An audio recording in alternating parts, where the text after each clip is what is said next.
10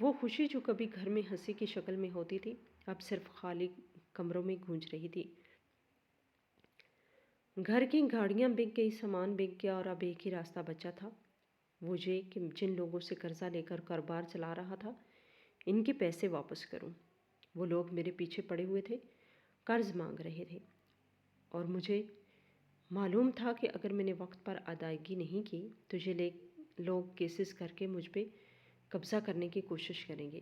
میں اکیلا رہ گیا تھا، گھر میں صرف ایک نوکر تھا جو میرے لیے کھانا بنا دیتا تھا، مگر میں نے اس کی تنخواہ 6 مہینے سے نہیں دی تھی۔ وہ بھی خاموشی سے کام کرتا رہا، مگر میں جانتا تھا کہ ایک دن وہ بھی رخصت ہو جائے گا۔ یہ سوچ کر دل میں عجیب سا خوف پیدا ہوا۔ میں نے کبھی نہیں سوچا تھا کہ عروج کے بعد زوال بھی اتنا دردناک ہو سکتا ہے۔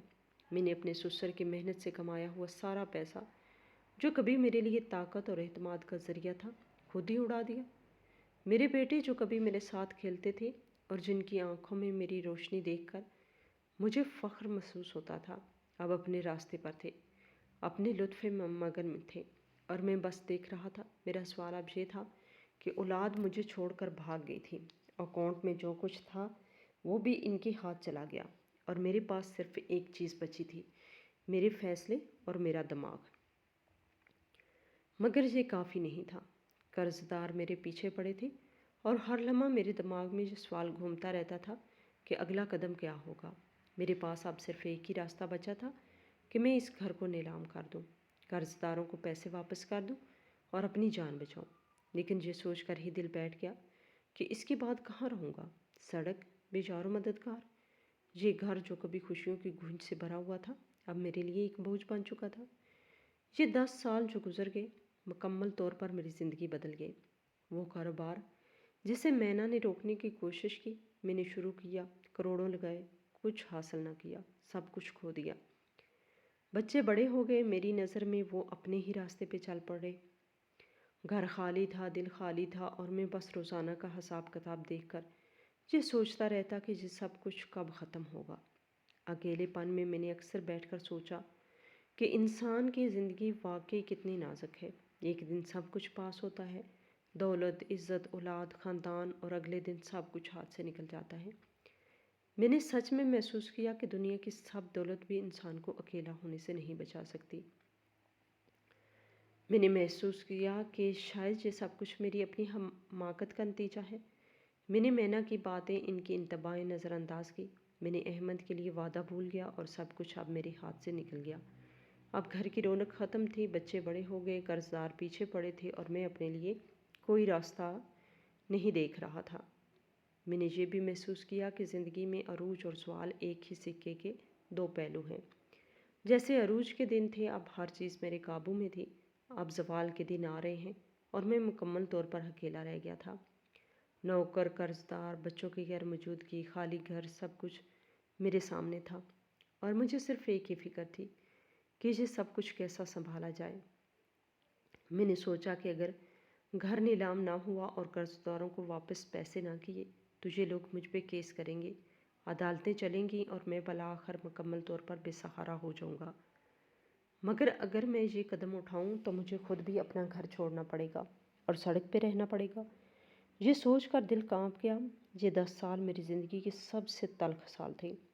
میں نے زندگی کا سب کچھ پا لیا تھا، مگر سب کچھ کھو دیا تھا۔ کاروبار میں کامیابی تو ملی، لیکن اولاد اور گھر کی خوشیاں ہاتھ سے نکل گئی۔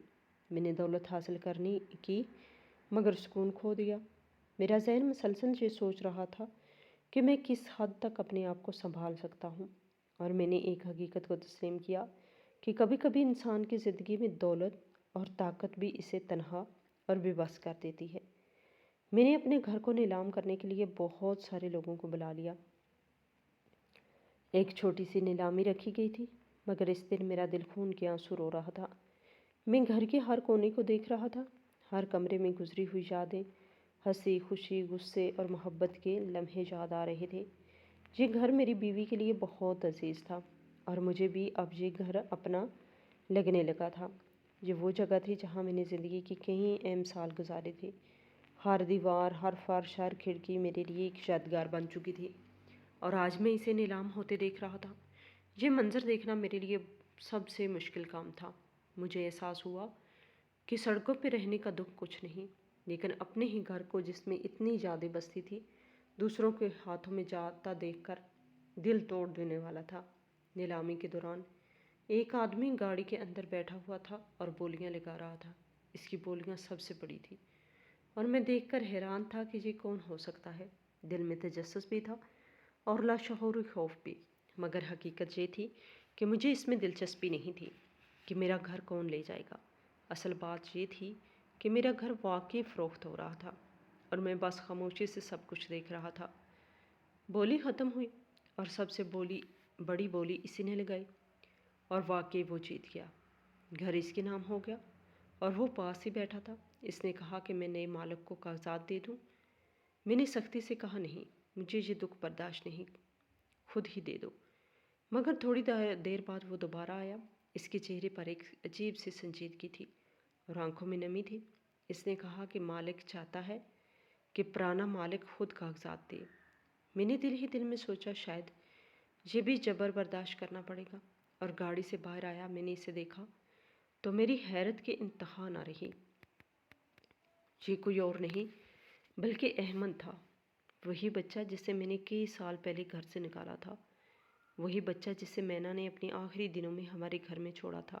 احمد کی آنکھوں میں آنسو تھے اور اس کے ہاتھوں میں کاغذات نہیں بلکہ میرے ہاتھ میں کاغذات رکھے تھے۔ اس نے کہا بابا یہ گھر آپ کا ہے، میں کسی اور کو کیسے دے سکتا تھا؟ یہ گھر میں نے آپ کے لیے ہی واپس خریدا ہے اور جو پیسے آپ کو ملے ہیں ان سے آپ اپنے قرضے اتار لیں۔ میری آنکھوں سے آنسو خود بخود بہنے لگے۔ یہ وہی بچہ تھا جسے میں نے کبھی اپنا بیٹا نہیں سمجھا، جسے میں نے اپنی محبت سے محروم رکھا، اور آج وہی میرے لیے خوشی کا سبب بن گیا۔ اس نے یہ سب کچھ میرے لیے کیا، بغیر کسی شکایت کے، بغیر کسی شرط کے۔ میں نے حیرت سے پوچھا تم نے یہ پیسے کہاں سے کمائے؟ وہ مسکرا کے بولا لمبی کہانی ہے، پھر کبھی سناؤں گا، لیکن یہ آپ کا گھر ہے، آپ کو یہاں سے کوئی نہیں نکالے گا اور آپ کو کام کرنے کی ضرورت نہیں، میرا کاروبار ہے۔ میرا دل اس لمحے سے مکمل طور پر بھر گیا۔ میں نے کہا مجھے معاف کر دو، میں نے تمہیں ہمیشہ غیر سمجھا، تم ہمیشہ مجھے پاپا کہتے رہے اور میں نے تمہیں کبھی بھی اپنا بیٹا نہیں سمجھا، مگر آج واقعی تم میرے بیٹے ہو۔ احمد نے فوراً مسکرا کر کہا مجھے ماما خواب میں آئی تھی، انہوں نے مجھے کہا کہ جاؤ اپنے باپ کی مدد کرو، وہ پریشان ہے۔ یہ سن کر میری آنکھیں دوبارہ بھر آئیں۔ میں نے اس کے گلے لگایا، اس کا سر سینے سے لگا لیا۔ وہی بچہ جو کبھی میرے لیے بوجھ تھا آج میرے لیے سب کچھ۔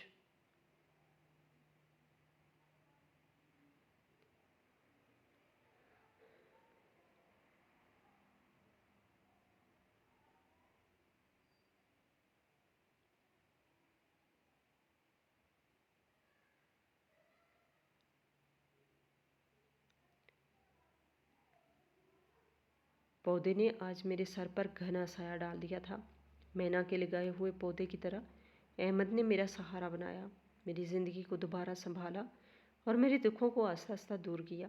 میرے بیٹے جو مجھے 2 سال سے فون تک نہیں کرتے تھے آج بھی کہیں دور رہ گئے ہیں، مگر احمد نے میرے ساتھ اتنی خدمت اور وفاداری دکھائی کہ میرا دل مطمئن ہو گیا۔ وہ صبح سے شام تک میرے ساتھ رہتا، میرے کام میں میرا ہاتھ بٹاتا اور ہر لمحے میرا خیال رکھتا۔ میں نے محسوس کیا کہ زندگی واقعی ایک عجیب سا کھیل ہے۔ کبھی انسان سوچتا ہے کہ سب کچھ ختم ہو گیا، سب کچھ کھو گیا، مگر اچانک ایک ایسا لمحہ آ جاتا ہے جو سب کچھ واپس لا دیتا ہے، اور یہ لمحہ احمد کے آنے سے میرے لیے آیا۔ میں نے احمد کو گود میں لیا، اسے دیکھا اور دل سے دعا دی کہ یہ بچہ ہمیشہ خوش رہے، ہمیشہ میرے ساتھ رہے۔ وہی بچہ جسے میں نے کبھی اپنا نہیں سمجھا تھا آج میرے لیے سب کچھ بن گیا تھا۔ میں نے احمد کے ہاتھ میں اپنے ہاتھ رکھے اور کہا اب سے تم صرف مینا کے نہیں بلکہ میرے بھی بیٹے ہو، تم ہمیشہ میرے ساتھ رہو گے اور میں ہمیشہ تمہارے ساتھ رہوں گا۔